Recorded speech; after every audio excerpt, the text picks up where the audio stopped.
ఒక్క దాడి ఇంతమంది నాయకులకు దడ పుట్టిస్తుందా? అది కూడా అప్పుడెప్పుడో జరిగింది, అయినా ఇంతటి అగ్గిరాజేసిందా? ఏమో. గుంటూరు జిల్లాలో ప్రతిపక్ష నాయకుల గుండెల్లో ఆ స్థాయిలో రైళ్లు పరిగెడుతుంటే అది నిజమే అనిపిస్తోంది. అధికార మార్పిడి వాళ్ళ పాలిట శాపంగా మారినట్టే కనిపిస్తోంది. ఇంతకీ ఆ జిల్లాలో అసలేం జరుగుతోంది? నేతలకు ఈ స్థాయిలో దడ పుట్టడానికి కారణమేంటి?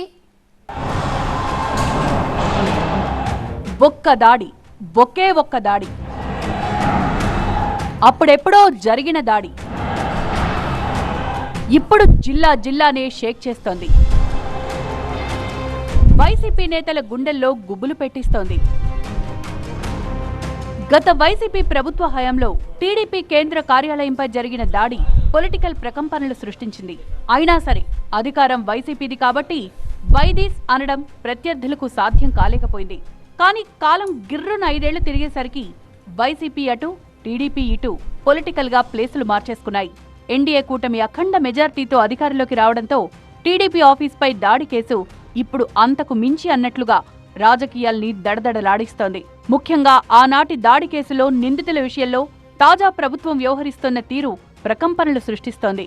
ముఖ్యంగా గుంటూరు జిల్లా వైసీపీ నేతలను షేక్ చేస్తోందంటే నమ్మాల్సిందే. టీడీపీ కేంద్ర కార్యాలయంపై దాడి కేసులో ఇప్పటికే పలువురు ద్వితీయ శ్రేణి వైసీపీ నాయకులు అరెస్టై బెయిల్పై విడుదలయ్యారు. ముఖ్య నేతలంతా ముందస్తు బెయిల్ దొరక్కపోవడంతో అజ్ఞాతంలోకి జారుకున్నారు. దీంతో కింది స్థాయి క్యాడర్ అయోమయంలో పడిపోయింది. ఈ కేసుకు సంబంధించి 40 మందికి పైగా నాయకులు గుంటూరు కోర్టులో ముందస్తు బెయిల్ కోసం దరఖాస్తు చేసుకున్నారంటేనే ఈ దాడి విషయంలో ప్రభుత్వం ఎంత సీరియస్ గా ఉందో అర్థం చేసుకోవచ్చు. మాజీ MP Nandigam Suresh, MLC Appireddy, YCP విద్యార్థి విభాగం మాజీ అధ్యక్షుడు పానుగంటి చైతన్య, ఇలా ఈ కేసుకు సంబంధించి కీలక నేతలందరిపైనా కేసులు నమోదయ్యాయి. నందిగం సురేష్ ప్రస్తుతం గుంటూరు జిల్లా జైల్లో ఉంటే మిగతా వారి కోసం పోలీస్ ప్రత్యేక బృందాలు గాలిస్తున్నాయి. వీళ్లు మాత్రమే కాదు, ఇంకా చాలా మంది వైసీపీ నేతలపై కత్తి వేలాడుతోందిప్పుడు. ఇప్పటికే ఈ కేసులో కార్పొరేటర్లు అరెస్టై బెయిల్పై విడుదలయ్యారు. దీంతో నెక్స్ట్ ఎవరనే విషయంలో ఫ్యాన్ పార్టీ నేతలు బిక్కుబిక్కుమంటున్నారు. వినుకొండలో రషీద్ హత్య ఘటన తర్వాత అధినేత జగన్ పర్యటించడంతో ఉమ్మడి గుంటూరు జిల్లాలో పార్టీ పుంజుకుంటుందని నేతలంతా భావించారు. అయితే సీన్ రివర్స్ అయినట్టే కనిపిస్తోంది. టీడీపీ ఆఫీస్పై దాడి కేసు విచారణలో పోలీసులు దూకుడు పెంచి ఒక్కొక్కరిని అరెస్టు చేయడంతో వైసీపీ నేతలంతా కామైపోయారు. ముఖ్య నేతలంతా అజ్ఞాతంలో ఉంటే ద్వితీయ శ్రేణి నాయకులు అరెస్టు భయంతో కోర్టుల చుట్టూ తిరుగుతున్నారు. గుంటూరు కోర్టులో 40 మంది వరకు ముందస్తు బెయిల్ కోసం పిటిషన్ వేసినట్లు తెలుస్తోంది.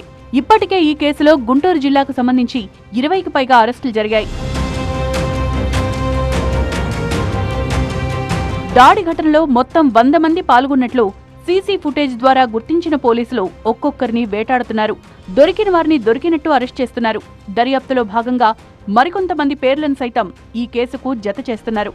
దీంతో ఎప్పుడేం జరుగుతుందో అన్న ఆందోళన అటు వైసీపీ నాయకుల్లోనూ ఇటు కార్యకర్తల్లోనూ కనిపిస్తోంది. పార్టీ ఓటమి తర్వాత ఇప్పటికే భారీగా నేతలు గోడదూకుతోండటంతో కార్యకర్తల మనోస్థైర్యం దెబ్బతింటోంది. మాజీ ఎమ్మెల్యేలు మద్దాలిగిరి, కిలారి రోసయ్యలు ఇప్పటికే వైసీపీకి గుడ్ బై చెప్పేశారు. జగన్ కు నమ్మకస్తుడైన మోపిదేవి వెంకటరమణ సైతం టీడీపీ బాట పట్టారు. దీంతో కార్యకర్తలంతా దిక్కుతోచని స్థితిలో పడిపోయారు. ఇప్పటికే గుంటూరు, పల్నాడు, బాపట్ల జిల్లాల పార్టీ అధ్యక్షుల నియామకంలో జాప్యం వైసీపీని కలవరపెడుతోంది. నడిపించే నాయకుడు కనపడక క్యాడర్ భయపడుతోంది. కనీసం ఆ పదవుల భర్తీనైనా త్వరగా పూర్తి చేస్తే వైసీపీలో జోష్ రావచ్చనే భావన ఆ పార్టీ వర్గాల్లో వ్యక్తమవుతోంది.